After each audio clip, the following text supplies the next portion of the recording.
How to use the new countdown feature on Instagram stories. Hey everyone, in today's quick video, I'm going to be showing you a easy way to use Instagram timer or countdown on your Instagram stories.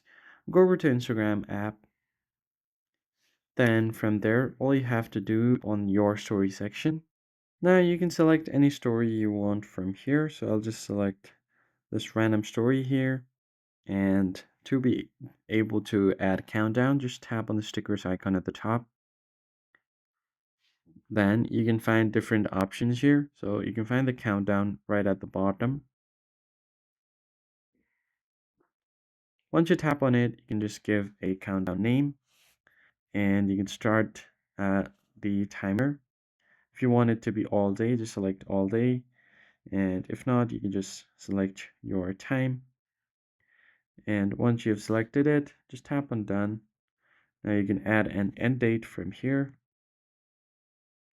and you're good to go. So you can adjust the timer, and once the timer runs out, you will be shown some confettis to celebrate. Now tap on your story down below to post it, and you're going to be good to go.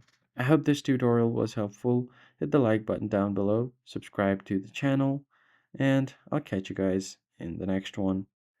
Thanks for watching.